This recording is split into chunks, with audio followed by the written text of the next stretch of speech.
Magpapatuloy naman po ang operasyon ng Small Town Lottery or STL sa bayan ng Binmalay, Pangasinan kahit pa huminto na ang operasyon nito sa ilang mga karatig bayan-bayan. Ayon yan kay Mayor Pedro Merera III. Pinahihintulutan ang pagpapatuloy ng STL hanggat ito ay naaayon sa batas at pinapatakbo ng lisensyadong operator na may balidong kontrata at basbas ng Philippine Charity Sweepstakes Office or PCSO. Kung sakaling yung mismong authorized agent na tinalaga rito dyan sa STL at may valid pa na kontrata, who are we, LGUs, to stop? Dahil yan ay that is a national law. And at the same time, kung titignan natin ay ang PCSO ang may saklaw at bisa na siya ay mismong may karapatan kung siya ay magpapatigil ng STL.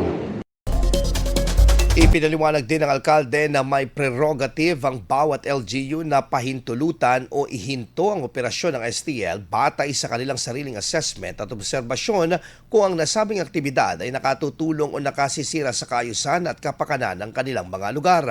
Meron na karapatan din ang LGU kung may nakikita na hindi magandang takbo ng STL. Kung mayroon tayong isang resolusyon ng Sangguniang Bayan, kung mayroon tayong ipapile na kaso sa korte. So, maraming klase na dapat natin alamin bago tayo kumilos.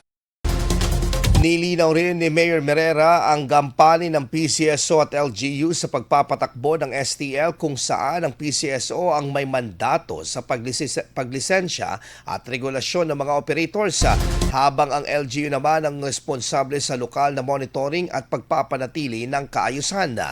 Ang PCSO, policy, regulation, sanction. Okay?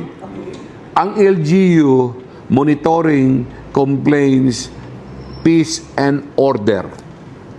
Yan ang trabaho ng LGU. So, ibig sabihin, may kanya-kanya kami na dapat tutugunan.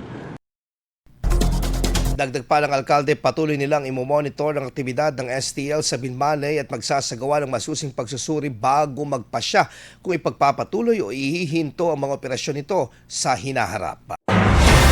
IFM News. IFM News. IFM News.